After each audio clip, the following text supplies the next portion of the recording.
Fox News alert, ISIS calling on its followers to attack churches as millions of Americans prepare to head out to Christmas Mass. Federal authorities on alert after pro-ISIS websites publishing a list of churches and pastors in the United States. Officials saying there are no credible threats, but sent the warning out of an abundance of caution.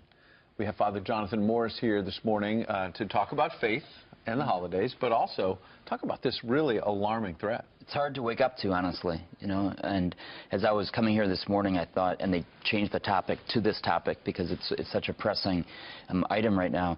I was thinking about all of those Christians who have decided to stay in the Middle East and not seek refuge. Like there was a lot of criticism of the Obama administration because all of the refugees, basically, except a very small percentage, have been Muslim, not Christians. And a lot of people have said, why don't you bring the Christians over first? They need asylum. But many of them, and the reason is many of them have decided to stay there because this is our homeland, and we need to make sure that we keep our faith here in the Middle East. And I was thinking about that as this threat comes out now, to say maybe it's our turn now. Yeah. It's our turn to decide we're not going to run away from danger, meaning running away from our faith, and to actually decide to do those things that maybe put us in danger, but are worth fighting for, living for, dying for. That's so inspiring, because it was only a few months ago that the priest, it was in France, right, who was killed by ISIS. Yep. And, you know, I think of that sometimes when you're out there on the altar. I'm in the Bronx. It's a wonderful place, but it's a crazy place. You know, and that's maybe why we love it. But you're there, you're a target. You know, you're a target for people who are maybe crazed, but you're also a target, in this case, of people who say we have an ideology of hate, and it has to do with our, quote, religious beliefs. Well, that's exactly what ISIS wants to do. They want us to live in fear. They want us to stay home from going to church, something that we have always done. I love that message this morning. If you do feel unsure about things, if you do feel frightened, go to church. What is your message this weekend, though, as we are celebrating Christmas Eve today, Christmas tomorrow? What is your message to people? Well, it's the message that God himself gave to us in the form of a baby. What greater message? Nobody's afraid of a baby, right?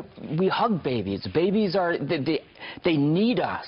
And God is telling us in the Christian faith, I have decided to need you.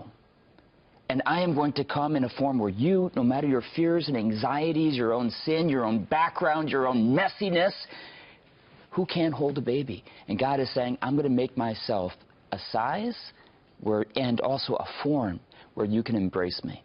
And that's the message of redemption. He wants to be embraced by us, and then in turn, he embraces us with eternal life. I love that. Father John, last question. Something that you had mentioned earlier, you said that up on the altar you sometimes think about being a target. When people get ready to go to church at midnight tonight or tomorrow morning, should they expect, based on what you've heard, to see any kind of a different security measure at their church than they might have seen at some other places that they go, the mall or to a movie theater? You know, I called the local precinct, the police precinct here in New York this morning, very early when I saw this, and we have a very good working relationship with them, and I said, you know, without putting people off, I don't want people police standing there at the door checking people, but please be attentive. And I'm going to tell my congregation, thank God we have police officers in New York and around the country who are willing to put their lives at risk in order to defend us. And yes, we have to take ISIS seriously. They're telling us we're going to do this. But we have to take seriously our ability to say, even so, I will not change my life, and I will not abandon my faith out of fear. Thanks for your inspiring message. Merry Christmas.